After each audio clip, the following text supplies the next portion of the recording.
Hello, this is Reverend Don Lewis coming to you from the beautiful metaverse and more particularly from beautiful Danville, Illinois, homeland of the Corellian tradition. And welcome to Midday with Reverend Don. And as you know, if you regularly follow Midday with Reverend Don, you can join the conversation no matter what platform you're watching on by typing your comments or questions on that platform. They will appear here in my chat room and we can talk directly, which is one of my favorite parts of this broadcast. I want to thank you for joining me. And today we're going to talk about candle magic. Um, Hello to Mary in the chat room. Good to see you, Mary. Hello to Michael. Hello to Ravenwolf in the chat room. Good to see you, Ravenwolf. Welcome, everyone. And we're going to talk about candle magic, what it is, and also where it comes from. And hello to Janet in the chat room. Hello to Mary Cavalcante in the chat room. Hello to Renee in the chat room. It's good to see all of you. Hello, welcome, and we will have a lovely midday chat. Mary says, "I love the necklace." Thank you, Mary. And hello to Antonio in the chat room. It's good to see you, Antonio. And so everybody knows, I'm sure, that candle magic is widely used in magic, that it's a very common form of magic. And candle magic is performing a spell and or prayer focused on the use of a candle. It can be used in many ways, but usually you light the candle to symbolize the spell going forward into being, and often you allow it to burn for a certain length of time. Sometimes you return to it for several days in a row. Hello to Raven in the chat room and Samantha. It's good to see you both. And you allow this to play out. The reason, oh, hello to Brycey in the chat room. It's good to see you, Brycey. The reason that candles are particularly good for magic, there are a couple of them. One of them is that they both have to do with the flame rather than the candle per se. But flame is transformation, and spell work is transformation. Hello to Magical Mermaid in the chat room. Hello to Bradley in the chat room. It's good to see you. But you know, spell work itself is transformation. Hello to Aiden in the chat room. As the fire burns, it transforms the wax of the candle into the light of the flame, whatever kind of wax you may be using. And it represents transformation. So it's part of sympathetic magic. And Brycey asks, wax? Well, I'm sorry, I'm sure you'll get to that. We can. It's only part of what I want to discuss in the history of candle magic. The other thing about candle magic is that in addition to being transformative, flame is energy. I usually recommend that when people are doing magic or meditation, they light one or more candles to raise the energy in the room so that they have more to work with. I also recommend that you use visualization to increase that energy by placing an energy construct, a ball of white light around the flame to make it even stronger. The more candles, the more that function is fulfilled of raising excess energy. Now, the better you are at using energy, the less you need that, but it can still always be helpful. And that's one of the reasons that candles are so popular in modern spells. You'll notice I say modern. We're going to come back to that. So those two things, the fact that the candle itself gives energy in the same way that you might carry a stone for its properties, the candle has energy and transformation as its properties. And it lends them to the work you're doing. The color of the candle is often considered important. Sometimes it's shape. Candles can be had in all kinds of different shapes, or you can carve them, you can paint them, you can customize them in many ways for your magical work. And people who do that in many symbolic ways. You might add writing to reinforce your goal of the spell. You might choose a color that is complementary. If you're making your candles, as some people like to do, you might include stones inside the wax, or herbs inside the wax, or scent, all of which can help to focus that energy. These are all ways that you can focus your candle magic and your candle. Some people really like to make their own candles, and there was a question about wax earlier. And of course, commercial candles are almost always a petroleum product. Have been for a long time now. A lot of people, I think, don't realize that, but candles are a petroleum product. You can get things like beeswax candles that are not a petroleum product, but they will be very clearly labeled as beeswax candles and are usually significantly more expensive. Although there are many people in the community who make these, and if you go to festivals or other events, you can often find them more easily than in the wider world.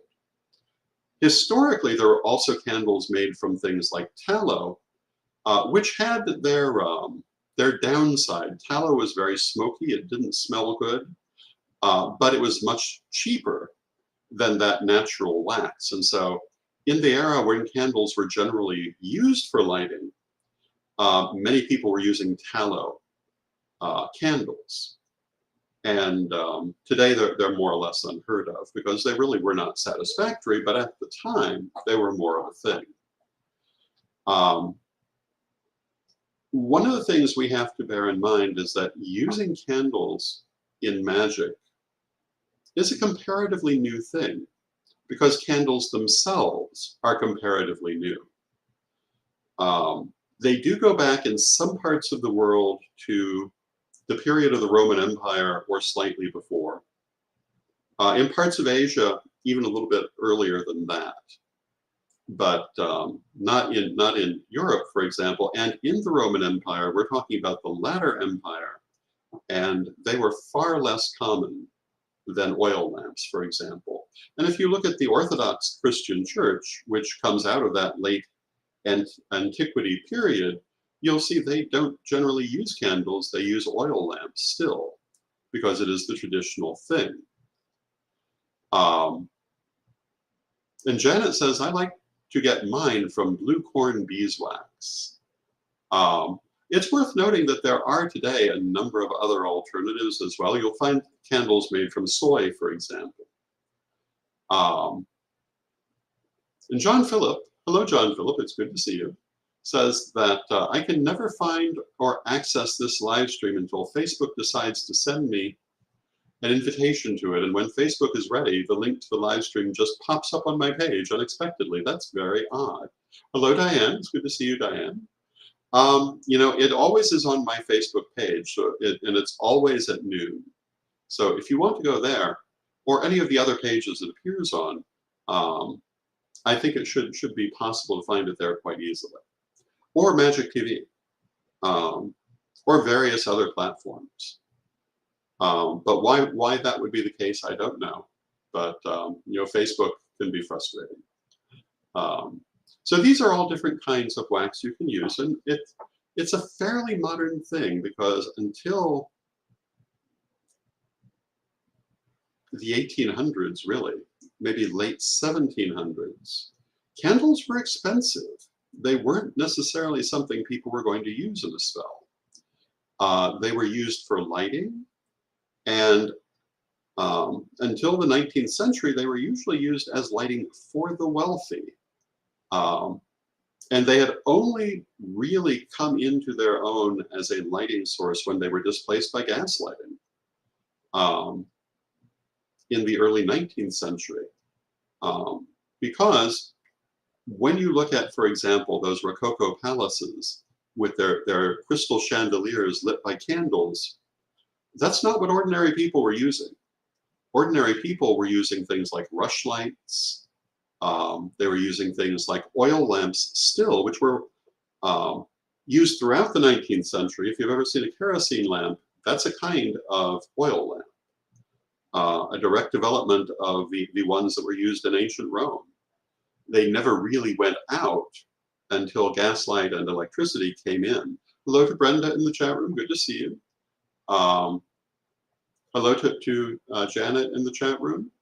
And Janet says, I like to burn birthday candles when a short burn time is appropriate. Birthday candles can be very good for certain spells. Tea lights are very good for certain spells. Hello to Green Skull in the chat room. Good to see you, Green Skull. Bryce C says, I love your ring. Thank you. I love rings.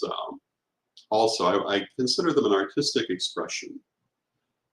This one is actually a combination. One is a dragon. I don't know. I'll hold them up here. And the other is a Celtic motif featuring 3 horses. Because they fit together so beautifully, I like to wear them together. But not always. One was a gift. The other, I simply like the design.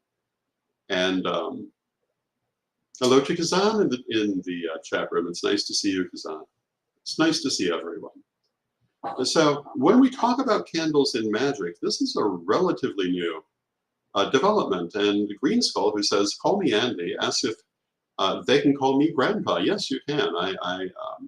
One of the points we've been making these last several months is that I've moved into the grandpa part of my life. And I am seriously trying to bear this in mind and live that life and not let myself be pulled back into the father aspect of life. And I'm actually enjoying being grandfather. There are loose ends that have to be tied up. That's always the case. But my road is that of Grandpa Don at this point. And I have a lot of things I want to do. This is one of them, teaching. If you remember all the way back in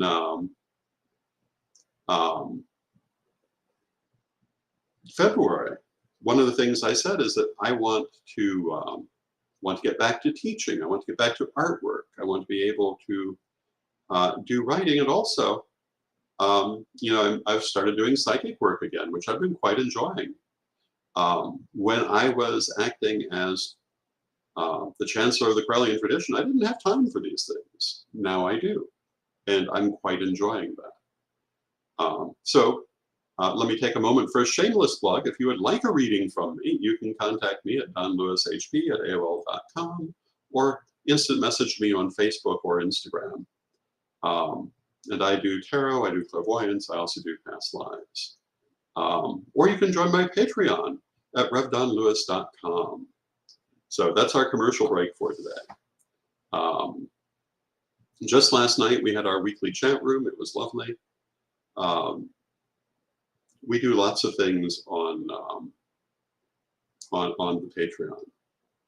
So getting back to candles and candle magic, one of the things I remember commenting upon, I think sometime last year, and Bryce C says, naked?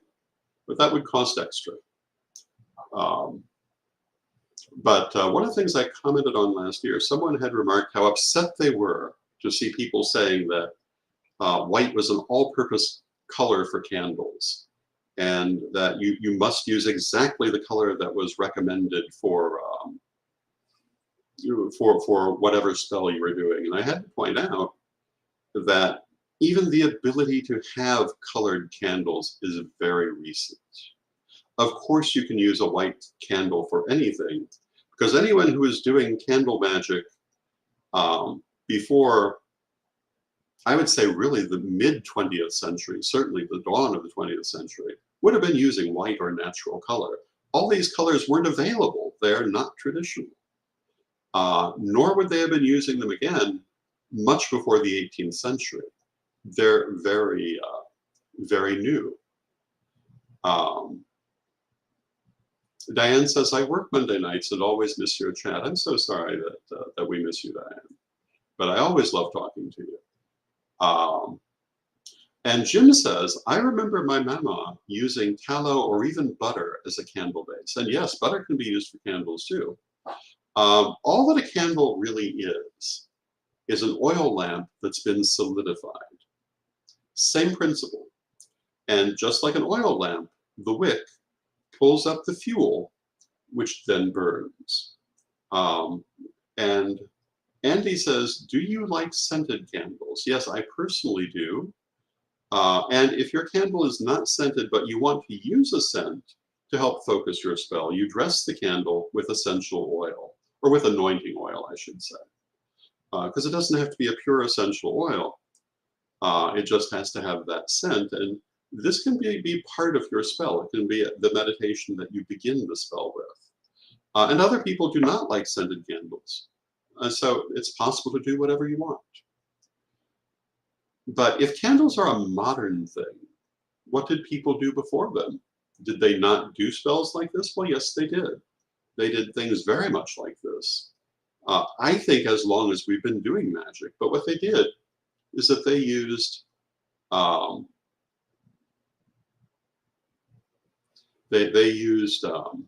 the predecessors of candles. Oil lamps work the same way. Before oil lamps, we had open fires. Before fireplaces, most homes had a fire in the center called the hearth. And these certainly were used for magical purposes. They were used for religious purposes. In Roman culture, even after an open fire in the center of the house was no longer common, the hearth, which moved to a corner of the triclinium as a general rule, or to a corner of the atrium, was still used as the center of household worship. And the belief was that the fire, which was the main characteristic of the hearth, was a gateway between the worlds of humankind and the worlds of spirit.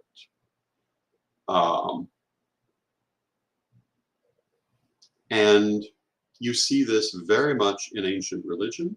You see it very much in mythology. The story of Cinderella and the fairy godmother touches on that idea of the hearth as the portal of spirit. And these are all aspects of that older practice. Now, Jim says, mullein stalks with beeswax make an amazing slow-burning wick for an outdoor fire, an outdoor rite. Jim says, it used to be lard, but beeswax burns nicer. Modern conveniences. I would have to agree that the beeswax would burn better. And and what you're describing is basically the same thing as what's called a rushlight. Although mullein is not necessarily what would have been used for it, but that's what a rushlight was. They were used in the same way as candles. And Kazan says that this makes sense because in Diwali, they use the oil and wick method for good fortune. And Andy asks if we can talk about Julius Caesar. Well, we certainly could. What would you like to talk about, Julius Caesar? Caesar is the subject of a very famous anecdote about an omen from a prediction from a soothsayer and a number of omens. Exactly how that transpired, there are various different aspects, and Andy indicates it's the death that that he wants to talk about. My understanding is that Caesar was told by a soothsayer to beware the Ides of March, which is the day that he in fact died. And this has gone down in history as a really big thing. But you know, it's one of those things, did it actually happen? Well, maybe. He also supposedly was warned by his wife, who had a dream the night before that he was in danger and begged him not to go to the Senate that day. And then in fact, he had, if I remember the story correctly, he had agreed not to go because she was so concerned. But then I think it was Mark Anthony said, well, you can't do that. Everyone's going to be disappointed. You're going to set yourself back. We have to go. We've promised we'll be there. So he went and he was killed. Why was he killed? He was killed because he was believed to be setting up a new monarchy in Rome, and the Senate did not want that. Part of what was spurring that was his relationship with Queen Cleopatra, who was the last standing Hellenistic monarch, and a very formidable person who he had married according to Egyptian law, although he had a separate Roman wife, but he brought Cleopatra to Rome. And to all appearances, it looked as if he was going to declare himself permanent ruler in union with her as Queen of Egypt, unite the two countries, and be the dominant power of the world. And members of the Senate wanted to save the Republic, at least supposedly. The Republic was already very dysfunctional and had been careening from one civil war to another for a while. But they did briefly save the Republic. One of the things Caesar had done that alarmed people was Caesar believed himself, and his family believed themselves to be descended from the goddess Venus. And if I remember correctly, they had added a statue of Queen Cleopatra to their temple of Venus, which was considered to be a step toward legitimizing his marriage to her in Roman eyes. And Rome was terrified of Cleopatra, as they were of all Hellenistic culture, really. The Romans had a schizophrenic relationship to the Greeks. They greatly admired the ancient Greeks, and they were not thrilled with the Hellenistic Greeks, partly because they were right there to be rivals. And Andy asked, was Cleopatra Greek? As far as anyone can show, she was 100% Macedonian Greek.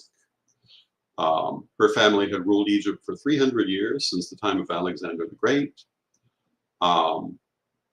And they really did not intermarry outside of the Macedonian royalty. She was the seventh Cleopatra. They tended to use the same names and distinguished themselves with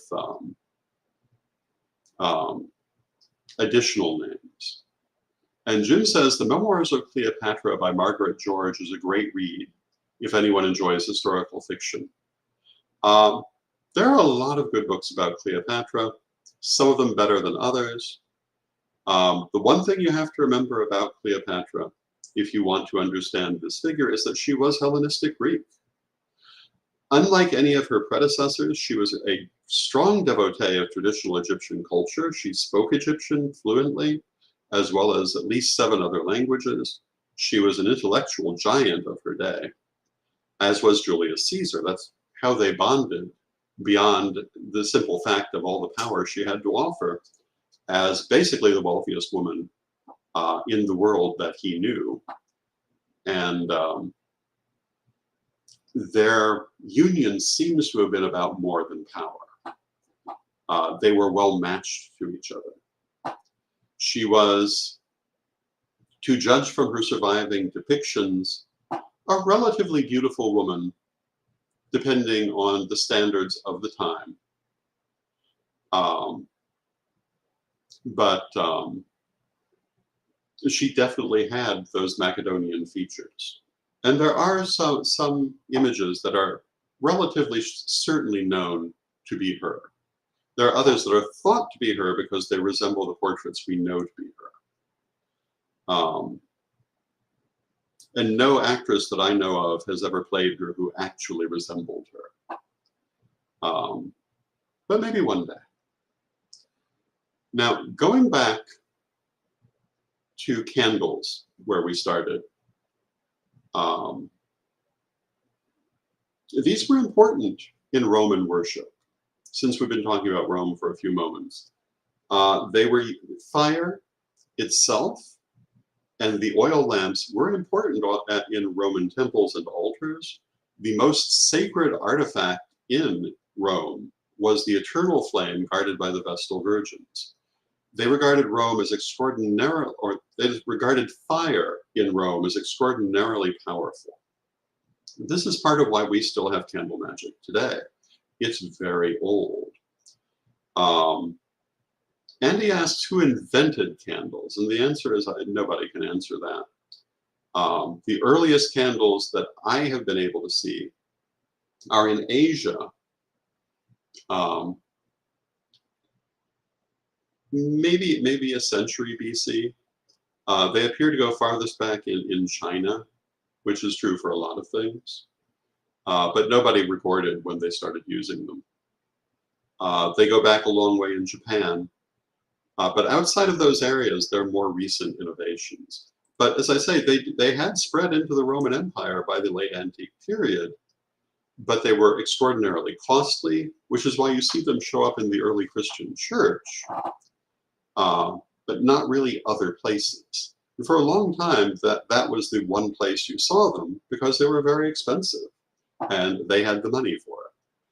You might see them in a royal court because they had the money for it. You didn't really see them among ordinary people. Ordinary people were still using oil lamps and rushlights and things like that.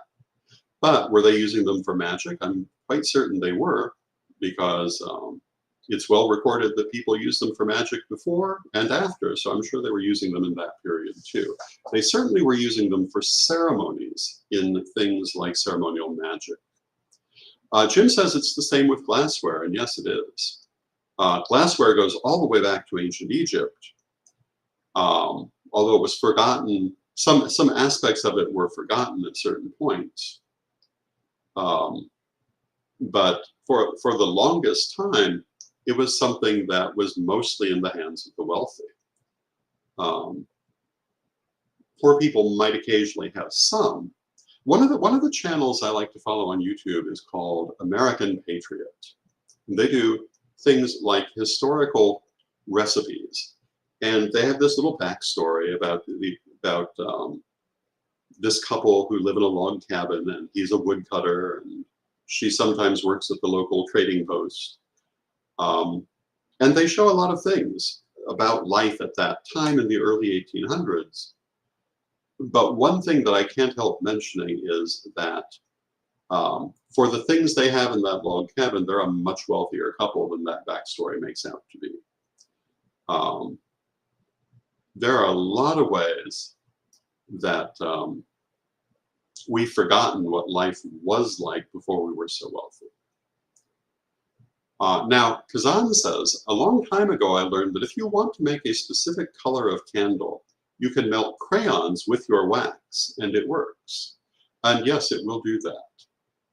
That is a good way to color a candle if you're making it yourself, rather than having to go out and buy wax or to buy a wax dye. You can use crayons. There are many things you can do if you're making them. One thing that many people like to do is to put herbs in them. I think I mentioned essential oil. You can get scent that's made just for this purpose. There are a lot of things you can do if you're making your candle, and once you've made it, you can carve it, you can paint on it. You can include things in it like treasure candles that used to be very popular. You could, for example, have a charm that represents the attainment of your spell, put it in the candle with the intent that when the wax has melted to the point that the charm is exposed, the spell will have come to pass. All kinds of things you can do with candle magic. And if you ever want a really good book on candle magic, I highly recommend Candle Magic by Jane Auer from Eschaton Press. It is very good for this subject. With that, I see we've come to the end of our half hour. I hope you've enjoyed the program. Again, if you're interested in my Patreon, you can find it at revdonlewis.com. If you're interested in my books and other books and videos, you can find them at corellianpublishing.com. If you would like a reading, you can message me on Facebook or Instagram, or email me at donlewishp@aol.com. And I thank you for joining. I love you all. Jim says, thank you for making lunchtime educational. It's my pleasure. I enjoy having these talks. And let us close, as we always do, with our prayer. Divine Mother Goddess, Divine Father God, beloved ancestors, we thank you for the role you play in our lives, and for all the inspiration you send our way, and we ask you to help us to keep our minds elastic and open, so that we always have a steady supply of new and creative ideas, new things to try in our life, creative things to do, to keep us happy and involved. Beloved Mother Goddess, beloved Father God, beloved ancestors, we thank you with great love and respect, and knowing you're always with us, but from respect, we thank you for your presence, and may you be blessed now and always. And I thank you for your presence. I love spending this time with you. I love you all. I'll hope to see you tomorrow, and may you be blessed now and always.